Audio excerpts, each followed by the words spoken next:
the coronavirus leads to the suspension of the 33rd season of The Amazing Race. Pete Buttigieg drops out of the presidential race, and actress Sky Jackson receives a death threat from Daniel Bergoli. You're watching Entertainment News on WTOP 10.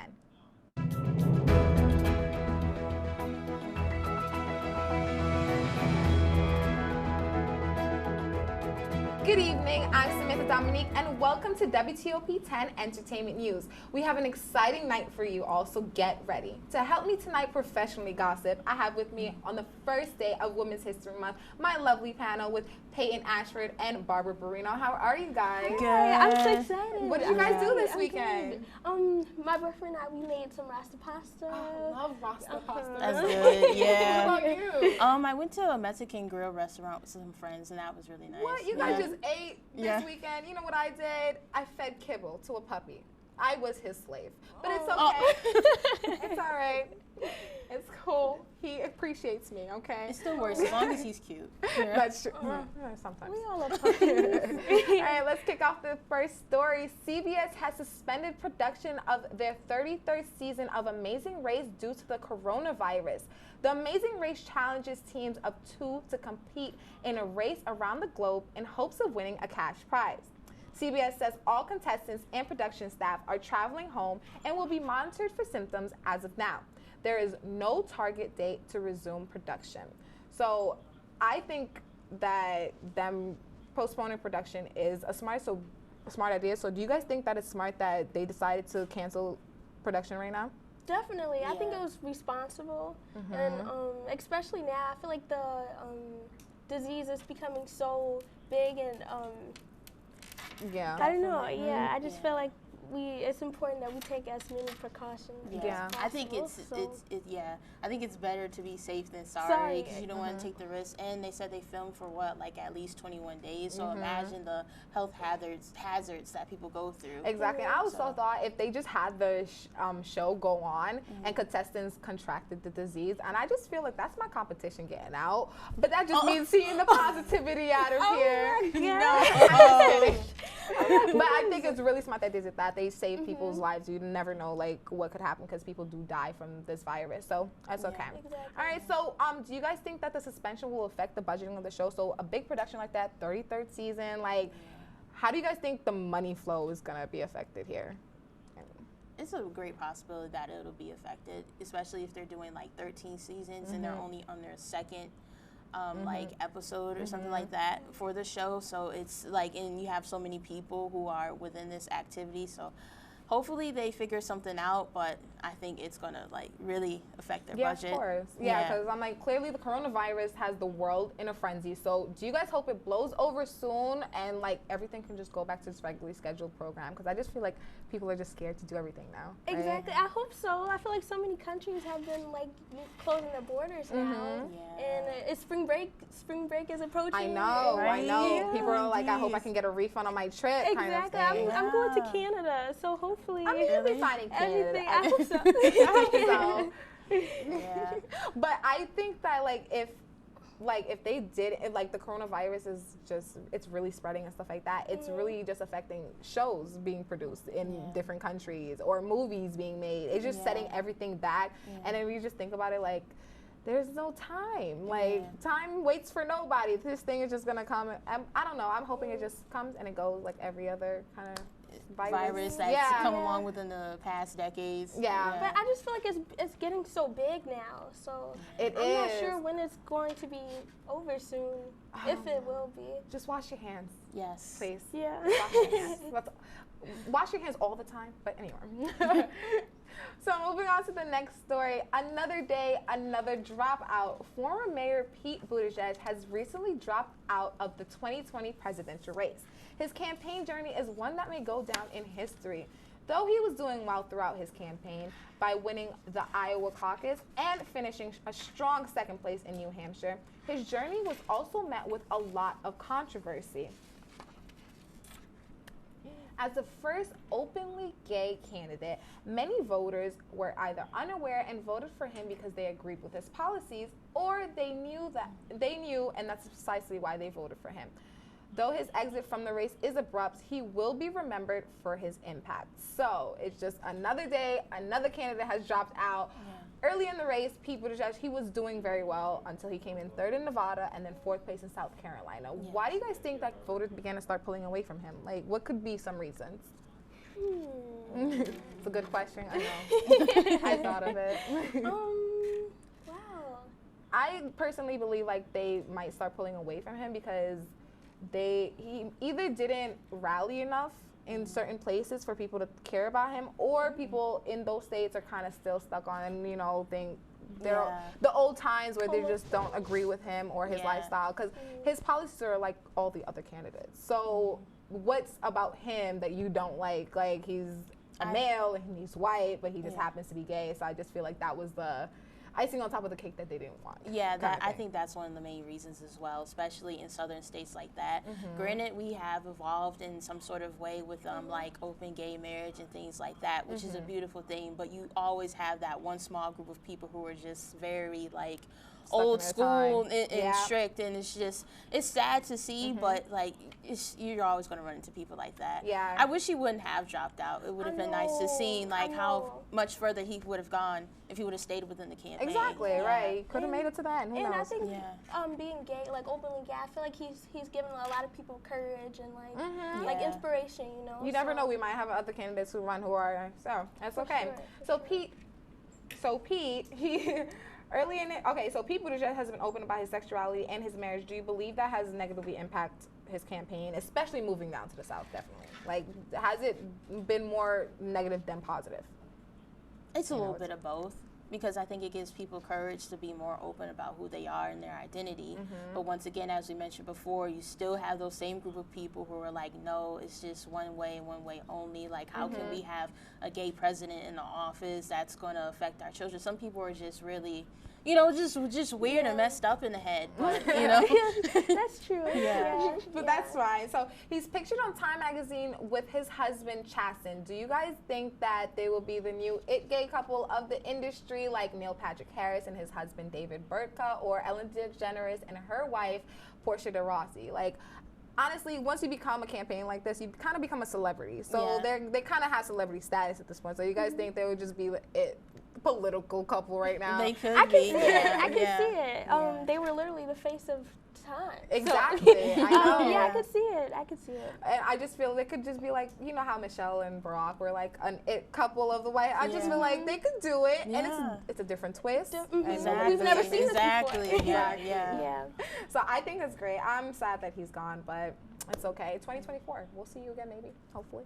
Right. All right. So the tea is piping between Sky Jackson and Danielle Bregoli, also known as Bad Baby. Recently, 16-year-old Bad Baby went on Instagram Live and threatened 17-year-old Sky Jackson.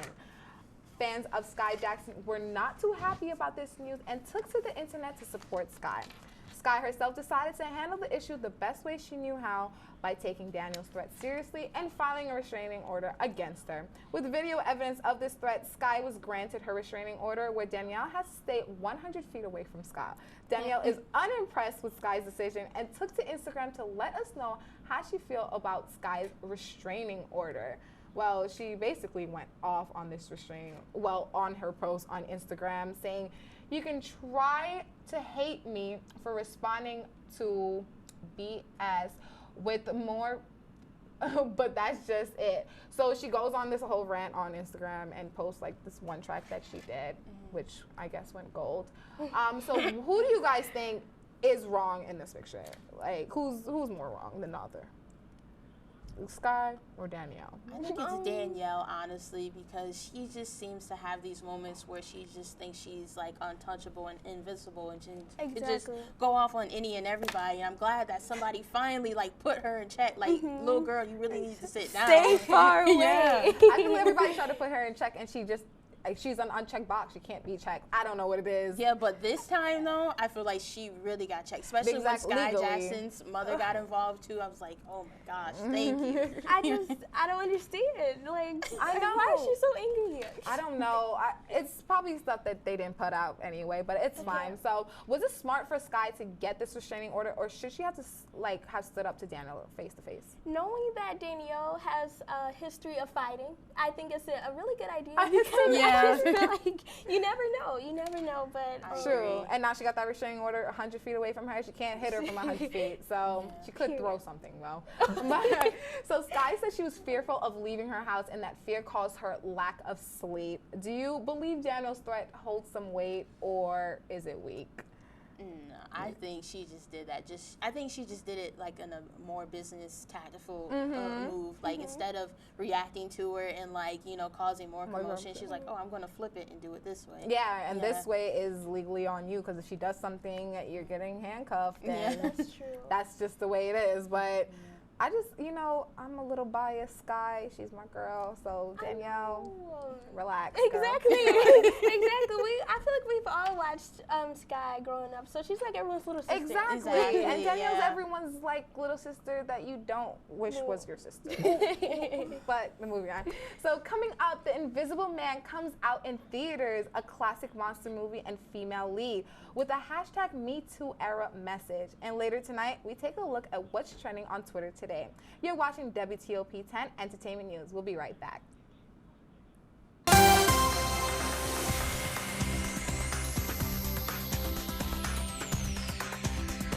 Good evening. Storm Team 10 meteorologist Daniel Maslowski here with your checking on the weather. I wanted to start off with a really beautiful photo provided to us by Shelby Vasaluth. Now this is showing Lake Ontario over this weekend, and as you could see, beautifully clear skies. It was really nice. Definitely a big change from what we had this past week with that winter storm that made it through our area. You can see it's very clear skies. We still do have some patches of snow, but they are starting to melt, and with rain coming along the way as we progress throughout the week, those snow patches are going to dissipate. Now, we do have some snow that's making its way into our region right now, but it's not that big of an issue because it's only going to bring nil to a trace of snow for right now. Now, with temperatures, it is fairly cool. We do have low to mid 30s, in some places even in the mid 20s, like Watertown and Adams at 26 degrees. We could see Lowell at 22 right now, so it is pushing a little bit colder, but it is fairly consistent across the region. Like I said, we're also going to be slightly warmer on the coast of Lake Ontario, just because the lake is slightly warmer. We're in the high 30s. I believe it's 38 or 39 degrees right now Fahrenheit of Lake Ontario. Now, with the futurecast, we do have a wintry mix that's going to be making its way into Boonville as we get into Monday morning, 8 a.m. Now, that isn't going to be too big of an issue.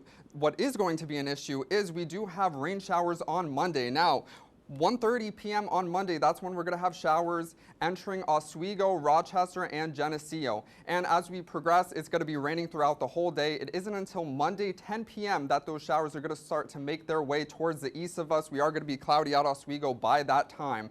Now we get into Tuesday morning. Some of the models are picking up some snow showers, but it's probably just going to bring a flurry or two in and around Oswego. And then as we get into Tuesday night, 9 p.m., we're going to have some cloudy skies. And I wanted to mention there is some slight rain and a wintry mix near Saratoga towards the south of us, but that's only going to be in the region for a small period of time. Now, what to expect as we progress through the week? It's going to be a mild but wet start to the week, like I said, with those rain showers on Monday and possibly a flurry or two on Tuesday. It's going to be mostly cloudy for the week until we get into the weekend. We're not going to see those clouds as much. There is a wintry mix possible as we get into Friday, so we're going to be keeping track of that. Make sure you tune into WTOP so that you get all the updates on that possible wintry mix. Now, over the next 7 days, we are going to have that rain on Monday. It's going to be 49 degrees, pretty mild for this time of year. We get in throughout the week. Like I said, Friday, we could have that wintry mix. It's going to be 38 degrees, so I'm not sure yet, because when it is past the freezing mark of 32 degrees, that snow could transition into rain. We get into the weekend, those clouds start to break up. By Sunday, we will be mostly sunny and 38 degrees. We have more entertainment news coming up after the break. You're watching WTOP 10 Nightly News. Welcome back to your Sunday night entertainment news. A classic Universal horror story has gotten a modern retelling with a Me Too era message, one that appears to be resonating at the box office. It's the #1 movie in the U.S. Rick DeMiguela has a look at The Invisible Man. Cecilia, although our relationship was far from perfect, I thought that you would talk to me rather than run away. Are you okay? Elizabeth Moss plays a woman terrorized by her controlling presumed dead ex-boyfriend in The Invisible Man. The film brings a classic movie monster into the modern era and takes a hard look at issues of domestic abuse and gaslighting. It feels like you're boxing with a shadow, like you can't quite grasp the person. And so the idea that that Cecilia, my character, is getting out of this relationship and just keeps saying this is true, and no one believes her and no one's listening. I mean, it couldn't be more relevant for our times. The only thing more brilliant than inventing something that makes you invisible is coming up with the perfect way to torture you, even in death. The character fits those themes like a glove, you know? He's an unseen man who is, you know, stalking and torturing and harassing people, so it kind of fits into that area. I think that Lee has done brilliantly to kind of incorporate all of that and make it palatable to an audience by having it be in a horror film. Where are you? Where are you? Show yourself! Come on! Do it! There you are. In Hollywood, I'm Rick Damigella. The Invisible Man has made an estimated $29 million in the box office this past opening weekend. So are you guys going to see it after seeing this amazing trailer? Maybe. I don't know. Maybe. I'm not a fan of like horror movies, so I'm not sure yet. Okay. I had to sleep on it. All right, coming up, we see what's trending on Twitter and take a look at Kanye West's brings to the Holy Spirit to the Paris Fashion Week. And Oprah Winfrey takes a tumble during her motivational tour. We'll be right back. You're watching WTOP 10 Entertainment News. Welcome back to your Sunday night entertainment news. You've made it to your social media breakdown of the week, and we have some spiritual and comedic content to look at tonight. Kanye West held a surprise Sunday service during Paris Fashion Week, consisting of 12.5 uplifting gospel songs. The service kicked off with Jesus is King and ended with Balm in Gilead. All the choir members swayed in unison and encouraged the fashion flock to join them. And a surprising number appeared to put down their cell phones for a minute and sing along. Kim Kardashian also made an appearance to support her husband. So, wow, Kanye West.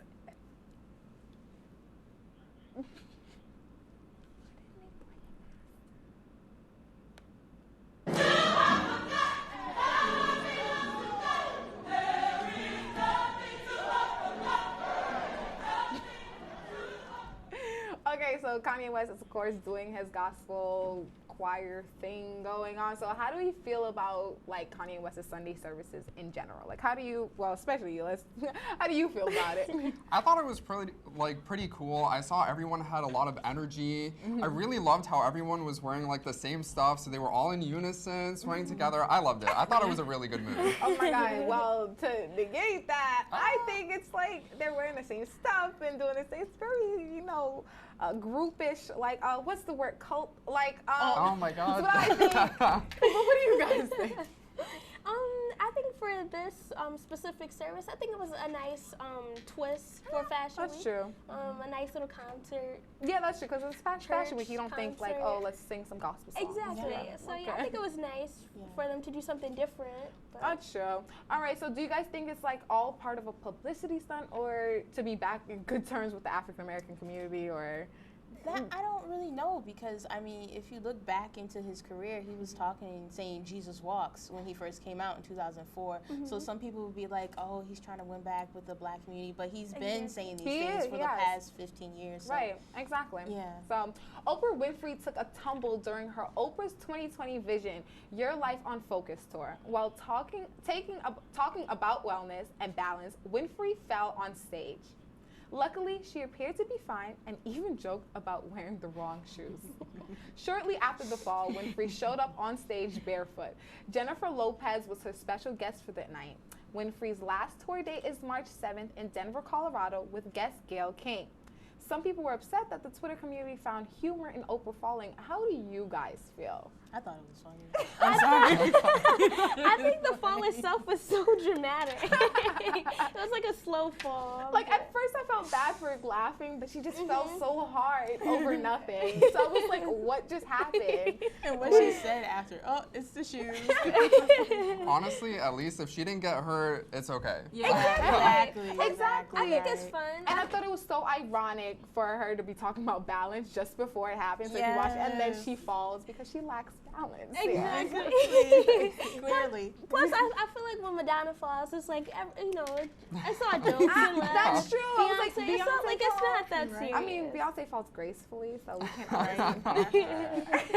But I just thought, I know Twitter community, they're up in arms always about anything. You could be talking about cheese, and they hate you if you don't like American cheese. So, you know, I don't take them seriously. Exactly. But it was cool. I thought it was a funny video. You know, she's been in negative lights. I felt it was kind of in a positive, lighthearted way. And as long as she's fine, we're good. That's all that matters. Of course. All right. Well, thank you for tuning in with us. Thank you for joining us on our first show. Oh, yeah. And also, Dan, you did such a great job today. Oh, thank you so much. Yeah, I mean, I got to thank the weather. It actually wasn't that hard to do it this week because we got a couple of rain showers. But other than that, it's going to be cloudy for most of the week. Oh, wow. So, yeah. Okay. Well, Dan is also a reoccurring guest here, even though, you know, he's the weatherman, so duh. But you guys are new, so thank you guys for being thank here. You so much. Thank you for having us. Every other week, it's your first time. Yeah. Okay, so it's been your first week, so what do you think about entertainment news so far? Is it something you do? Is it something you enjoy for the rest of the semester with me? I like it. I like it. It's fun. I love it. I love it. And like, luckily nobody fell today, so we're Exactly. good. Exactly. I know I was moving around with the map, but thank God I wore the right shoes. I could say that. That's funny because I'm wearing heels. I could fall any minute, but that's okay. But I'm just really glad to have you guys, and I just think that we kicked off the beginning of the semester great, and I can't wait to just professionally gossip about other people. Yay! Like, don't find me on Twitter, though, celebrities. Thank you. All right. Well, thank you for joining us, and catch us next week with a brand new panel. But that's okay. You guys are gonna see them again soon. Good night. Oh yes. Good night.